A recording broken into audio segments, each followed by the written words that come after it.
దేశ రాజధాని ఢిల్లీలో ఇటీవల జరిగిన బాంబ్ బ్లాస్ట్ ఒక్కసారిగా ఉలిక్కిపడేలా చేసింది. ఈ ఘటనను సీరియస్గా తీసుకున్న కేంద్రం చర్యలు చేపడుతోంది. ఎన్ఐఏ లోతుగా దర్యాప్తు చేస్తోంది. మరోవైపు భద్రతా బలగాలు, రాష్ట్రాల పోలీసులు ఎక్కడికక్కడ జల్లెడ పడుతున్నారు. ఉగ్రవాద కార్యకలాపాలపై పూర్తిగా ఫోకస్ పెట్టారు. కాగా తాజాగా ఎర్రకోట మెట్రో స్టేషన్కు దగ్గరలోని సిగ్నల్ వద్ద జరిగిన ఈ పేలుడుకు సంబంధించి దర్యాప్తు బృందాలకు కొన్ని కీలక ఆధారాలు లభించాయి. పేలుడు జరిగిన ప్రదేశం నుంచి ఫోరెన్సిక్ బృందాలు 3 బుల్లెట్లను స్వాధీనం చేసుకున్నాయి. ఈ ఆధారం కేసులో కొత్త మలుపును సూచిస్తోంది. స్వాధీనం చేసుకున్న ఈ బుల్లెట్లు సైనికులు ఉపయోగించే 9mm కార్ట్రిడ్జ్లని ఢిల్లీ పోలీసులు ధృవీకరించారు. ఆ ప్రదేశంలో ఎలాంటి పిస్టళ్లు లేదా తుపాకులు లభ్యం కాలేదు. కానీ బుల్లెట్లు దొరకడం మాత్రం సంచలనంగా మారింది.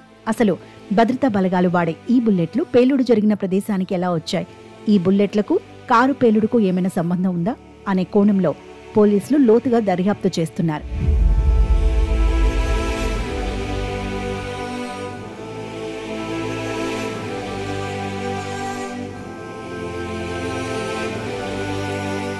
ఈ పేలుడు వెనుక ఉన్న కుట్రను ఛేదించేందుకు దర్యాప్తు సంస్థలు అనేక కోణాల్లో విచారణ కొనసాగుతున్నాయి. పేలుడు జరిగిన వెంటనే ఆ ప్రాంతంలో భద్రతా విధులు నిర్వహించిన పోలీస్ భద్రతా సిబ్బందికి ఇది కేవలం ప్రమాదం కాదని, దీని వెనుక పెద్ద కుట్ర ఉండే అవకాశం ఉందని పోలీసులు అనుమానిస్తున్నారు.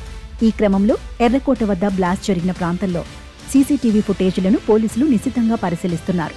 సంఘటనకు ముందు, ఆ తర్వాత ఎవరు ఆ ప్రాంతంలోకి వచ్చారు, ఎవరు వెళ్లారు, బుల్లెట్లు అక్కడికి చేర్చిన వ్యక్తి ఎవరు అనే వివరాల కోసం వేట కొనసాగుతోంది. ఈ బుల్లెట్ల ఆచూకీ దొరికితే కేసు దర్యాప్తులు మరింత వేగం పుంజుకునే అవకాశం ఉంది.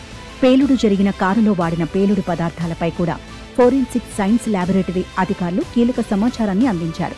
ఈ పేలుడుకు దాదాపు 2 కిలోల అమోనియం నైట్రేట్ను ఉపయోగించినట్లు ఎఫ్ఎస్ఎల్ అధికారులు నిర్ధారించారు.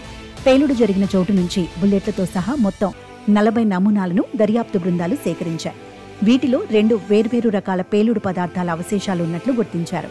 దీనిని బట్టి నిందితులు మరింత భారీ విధ్వంసాన్ని సృష్టించేందుకు ప్రణాళిక వేసి ఉండవచ్చునని తెలుస్తోంది.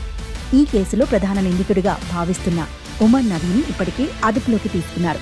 ఉన్నతాధికారులు అతన్ని విచారిస్తున్నారు. అతనితో సంబంధం ఉన్న మరికొందరిని కూడా అరెస్ట్ చేశారు. ముఖ్యంగా ఉమర్ నబీ వాడిన కారులో అతను ఒక్కడే ఉన్నాడా, మధ్యలో ఎవరైనా అతనితో ప్రయాణించారా అనేది పోలీసులు ఇప్పుడు ఆరా తీస్తున్నారు.